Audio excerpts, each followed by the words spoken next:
Hello everyone, and welcome to Collateral Dev Diary number 2. I'm Mark Patton, concept artist, modeler, and texturer for Collateral, the sci-fi open-world car combat sim being developed here at Dancing Dinosaur Games. Today I'm here to go over the design of the cab and give you a feel of what was going through my head as I was designing it.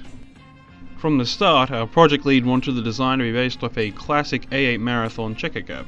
Having a strong image in mind, and in particular something you can reference, is a great way to get the ball rolling when you're designing. I'm a cheater, I'll admit, but when you have to have work finished in a timely manner, it's okay to have the occasional shortcut. Don't let artistic integrity get in the way of you doing your job, because then you can make up for it by cutting loose with the rest of your design.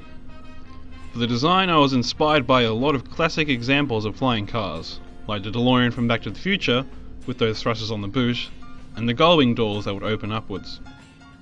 There was also inspiration from old car and plane engines to other old pieces of machinery. There's also a couple of nods to the design of the cab from a classic game called Quarantine, which inspired the pitch for Collateral. The rest of the design was inspired by a couple of other designs from famous movies like Mad Max, District 9, and Blade Runner, to video game classics like Jak and Daxter and Ratchet & Clank.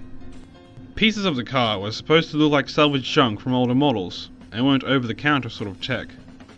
With the overall colour palette, I tried to restrict it to 3 main colours. This served to separate the different materials and parts. Less confusing that way. When adding in the highlights and shadows, I had to keep in mind what the materials were and just how much of a shine I should add to them. Case in point is a lot of the chrome along the side. A nice sort of complementary colour to the prominent yellows of the taxi were the strong blues that would radiate from the engine. Not quite violet, but close enough. And to finish off the concept piece for the played taxi is a gradient and a couple of extra details to sell an angled perception. A couple of months later, I came back to this piece and added in all the types of weapons the player could attach to the cab. Each frame would lend itself to a different custom setup. Heavier frames would make you slower, but allow more weapons, while spying a better engine can compensate for the slowing down. So stick around and follow our activity at dancingdinosaurgames.com, or you can find us on Twitter, Facebook, or on a multitude of other websites. And that's all from me. Thanks for watching.